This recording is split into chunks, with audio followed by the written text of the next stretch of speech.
আজ জিভে জল আসা একটা সন্দেশ রেসিপি নিয়ে হাজির হয়ে গেলাম। আজ বানিয়ে দেখাবো কড়া পাকের কালাকাঁদ সন্দেশ। কালাকাঁদ খেতে আমরা কম বেশি সকলেই খুব পছন্দ করি, আর সেটা যদি বাড়িতেই বানানো হয় তাহলে তো কথাই নেই। ঘরে থাকা অল্প কিছু উপকরণ দিয়ে খুব সহজেই বানিয়ে নিন সেরা স্বাদের স্পেশাল কালাকাঁদ।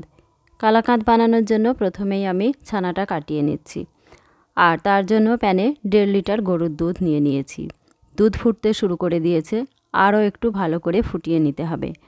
আজ আমি ভিনিগার দিয়ে ছানাটা কাটাবো, তবে ভিনিগার হাতের কাছে না থাকলে লেবুর রস বা ছানা কাটানো জল দিয়েও ছানাটা কাটাতে পারেন। এখন ইন্ডাকশনটা অফ করে দিলাম, আর দুধটা সামান্য একটু ঠান্ডা করে নিয়ে 2 টেবিল চামচ ভিনিগার দিয়ে দিলাম। ভিনিগার দিয়ে একটু অপেক্ষা করছি। ছানা কাটতে শুরু করে দিয়েছে। দুধটা সামান্য একটু ঠান্ডা করে নিয়ে ভিনিগার দিয়ে ছানা কাটালে ছানাটা খুবই সুন্দর সফট হয় আর পারফেক্ট হয়। এখন ছানাটা একটা ছাকনা দিয়ে জল ঝরিয়ে নিলাম, আর জল দিয়ে খুব ভালো করে ধুয়ে নিচ্ছি। এখন এইভাবে চেপে চেপে জলটা ঝরিয়ে নেব। আমার জল ঝরানো হয়ে গেছে। এখন একটা প্যানে আরও 1/2 লিটার দুধ নিয়েছি। দুধটা অনবরত নাড়তে থাকবো, যাতে দুধের উপরে সর জমতে না পারে। কালাকাঁদ বানানোর জন্য দুধটা অবশ্যই খাঁটি নিতে হবে। বাড়িতে অতিথি এলে বা নিজেদের খাওয়ার জন্য এইভাবে কালাকাঁদ বানিয়ে রেখে খাবেন, খুব ভালো লাগবে। সকলেই খেয়ে ধন্য ধন্য করবে আর বারবার খেতে চাইবে। কালাকাঁদ খেতে আর মিষ্টির দোকানে ছুটতে হবে না। দুধটা ফুটে ফুটে অনেকটা ঘন হয়ে এসছে। এখন জল ঝরানো ছানাটা দিয়ে দিতে হবে। আমার ছানাটা খুব সুন্দর সফট হয়েছে। ছানাটা দিয়ে খুব ভালো করে মিশিয়ে নিতে হবে। রসগোল্লা বানানোর জন্য যেমন একটু নরম সফট ছানার প্রয়োজন হয়, কালাকাঁদের ক্ষেত্রেও একই ছানার প্রয়োজন হয়। ছানাটা পুরো দুধের সাথে মিশে গেছে।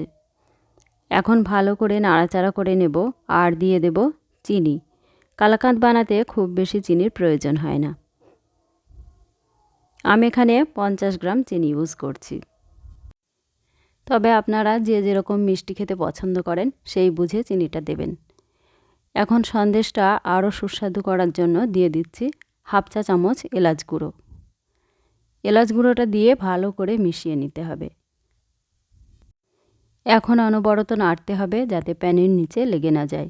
লেগে গেলে কিন্তু সন্দেশটা খেতে ভালো লাগবে না। কালাকাঁদ প্রায় হয়ে এসছে। এই সময় হিটটা একদম লো করে দিতে হবে। যেহেতু এটা কড়া পাকের সন্দেশ, তাই আরও একটু শুকনো শুকনো করে নেব। কড়া পাকের কালাকাঁদ বেশ কিছুদিন ভালো থাকে। আমার সন্দেশের পাক দেওয়া হয়ে গেছে। এখন নামিয়ে একটু ঠান্ডা করে নিতে হবে।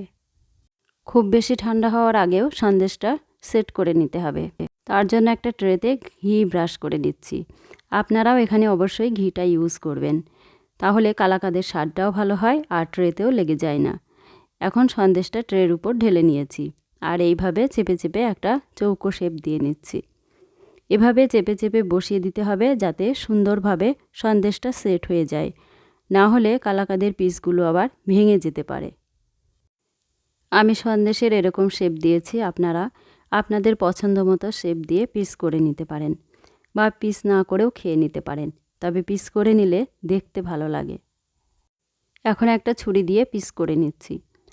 আমি একটু বড় বড় করে পিস করে নিচ্ছি। আপনারা আপনাদের পছন্দ মতো পিস করে নিতে পারেন। পিস করে কেটে মিনিট 10 এইভাবে রেখে দিতে হবে। তারপর একটা প্লেটে তুলে নেব। সাথে সাথে তুলতে গেলে ভেঙে যেতে পারে, তাই প্লেটে তুলে নিয়েছি। তারপর একটু পেস্তা কুচি দিয়ে সাজিয়ে দিলাম। দেখুন কতটা সুন্দর লাগছে দেখতে। দেখতে যেমন ভালো লাগছে, খেতে তো আরও সুন্দর হয়েছে। এভাবে বাড়িতে একবার হলেও বানিয়ে দেখুন, আর বাড়িতে বানালে অবশ্যই কমেন্ট করে জানাবেন কেমন হয়েছে খেতে। রেসিপিটা ভালো লাগলে চ্যানেলটা সাবস্ক্রাইব করে পাশে থাকার অনুরোধ রইল। সবাইকে অসংখ্য ধন্যবাদ।